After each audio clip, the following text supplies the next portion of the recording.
Tongcheng is a small town located at the most southwestern tip of China. It was once considered the furthest point from the capital, but it's pretty easy to get to nowadays.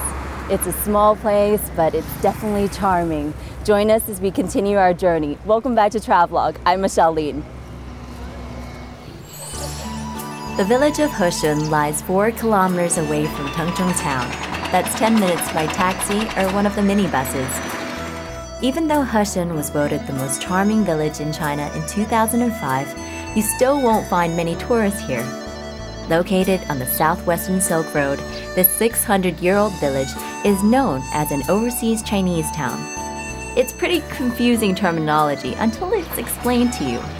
You see, in the past, Heshun was one of the most remote villages in China, and because of this, most people found it hard to make a living here.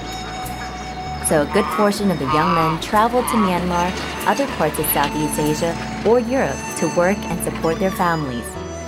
Many of them returned home to retire, but others remained overseas and thus became members of the first generation of overseas Chinese residents. If you check the internet, you'll find references to Heshun being a retirement village, but I can tell you that paints a highly inaccurate picture of this quaint and culturally significant village.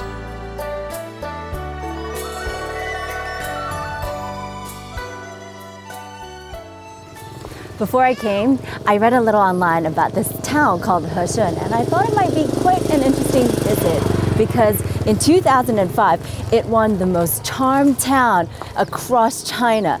And that's not a small award because there are a lot more famous towns in the north of China, such as Xitang or Zhouzhang. But why did Heshun win this award? It's lesser known, it's smaller, maybe it's a little more quaint, but I'm gonna go and see and find out.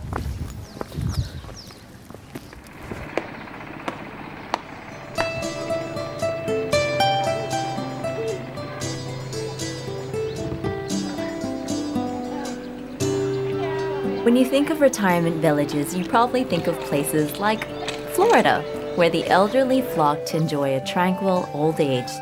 But that's not Heshun. It's quiet, yes, and it's a great place to relax, but it's by no means just for the elderly. It's somewhere that has placed great emphasis on maintaining its own history and culture, as well as its past influence from Southeast Asia and Europe. Even though Heshun is quite well known in China, there's very little mention of it overseas. Yet, much of the village's upkeep is paid for by its overseas residents who may not have returned home in a while, but who are still keen to see its culture and beauty maintained. One of the village's main attractions and its pride is the local library, which was listed as a provincial cultural relic in China in 1980.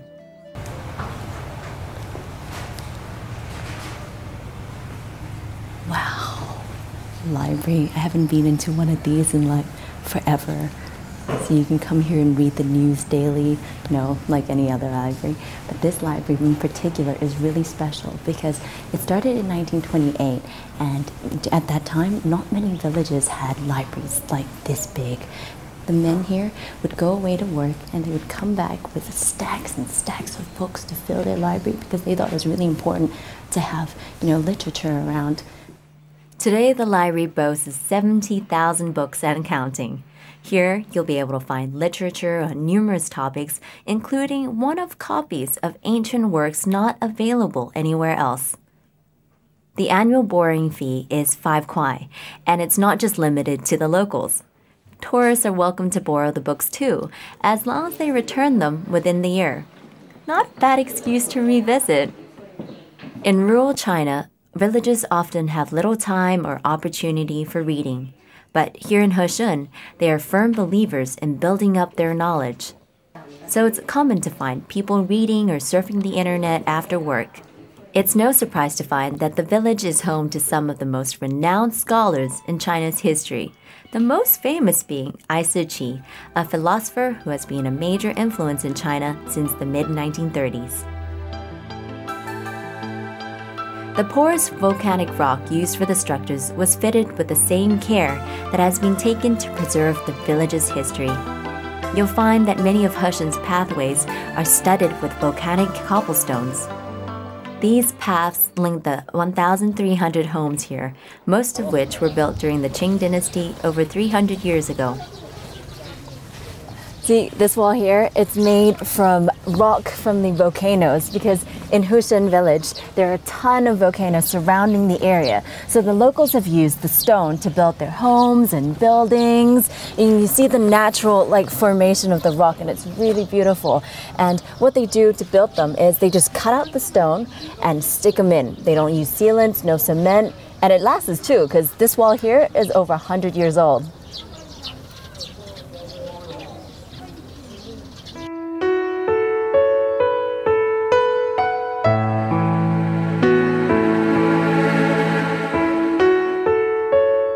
While Yunnan is famous for its ethnic diversity, the residents of Hushen are mostly Han. Many of them can claim an ancestry that dates back to the Ming dynasty. In the 14th century, Emperor Hongwu introduced a policy of dispatching militia from various parts of central China to Yunnan. After completing their service, many of the soldiers chose to stay on in the area and chose to settle in Hushen. In the village, there are 8 ancestral halls belonging to affluent families who, though they no longer live in Hushen, still send funds from overseas to maintain the buildings. It's their way of recognizing their family history and paying tribute to their ancestors while remembering their roots.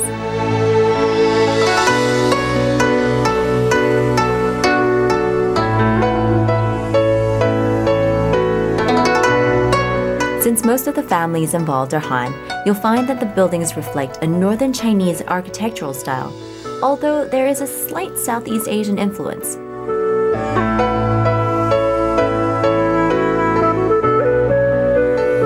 One of the first things that will catch your eye when you arrive in Hushen is the washing huts.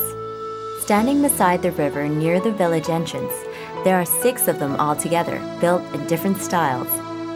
Back in the Qing dynasty, these washing huts were built as an act of love by the men who traveled overseas in search of work for the women in their lives.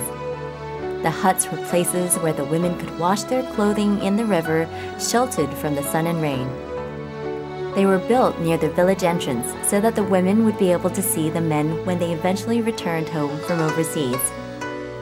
The washing huts had a practical function, but they were also venues where lovers and families were reunited, sometimes after many years apart. Chengdu is really famous for making rice calligraphy paper, but if you come to Hushen, you can see it made in the traditional manner.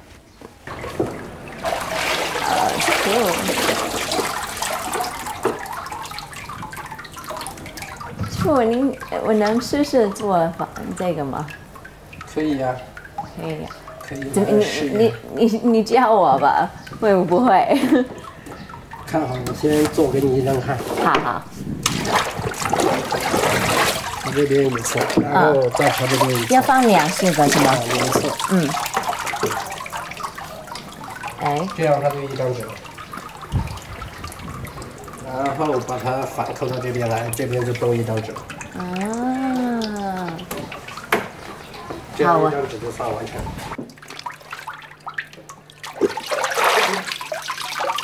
上一次。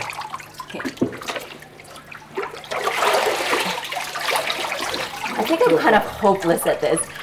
是吧？不成功的。He's just said that I've just bought the paper again, so. 我觉得我给你做吧。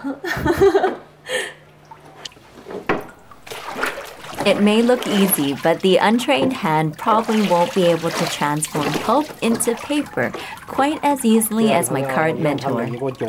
He's been doing this for more than 10 years, and while it's second nature to him, it's proven a lot more difficult for me.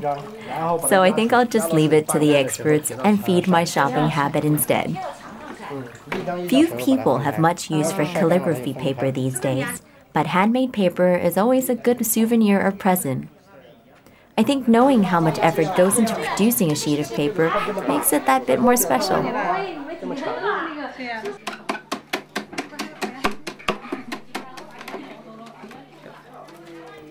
As you wander around the alleys and older parts of Hushen, You'll find rattan furniture shops set up by families who've been practicing this craft for many generations. The rattan is brought across the border from Myanmar and put through a careful selection process before being transformed into furniture.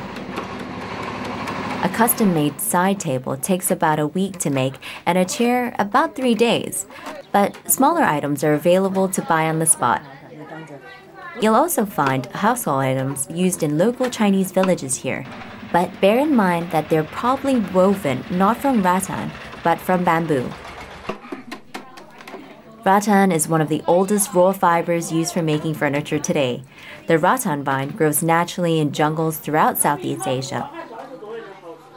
Its rate of growth is actually sped up after being cut, so even the most environmentally conscious people can't disapprove. It's a lot stronger than cloth or leather.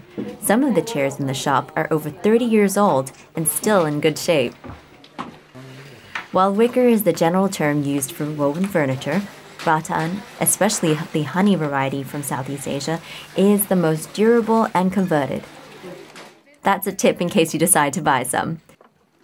Of course, the handiwork tends to vary according to where the rattan furniture is made, so the stuff you find in Heshun won't be the same as what you'd get in Laos or Indonesia.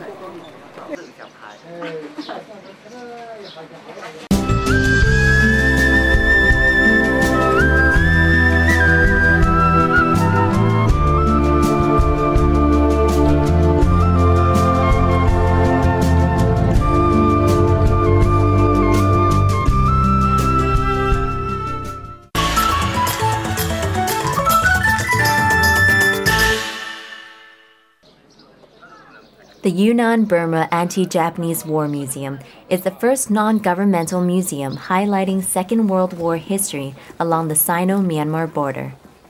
It commemorates the combined efforts made by the Chinese military and the Allied forces against the Japanese. Opened in July 2005, the museum is located in what used to be the headquarters of the 20th Army Group of the Chinese Expeditionary Force. A great deal of renovation work was done to make it look like the old headquarters. The Flying Tigers were the first American volunteers to assist the Chinese Air Force.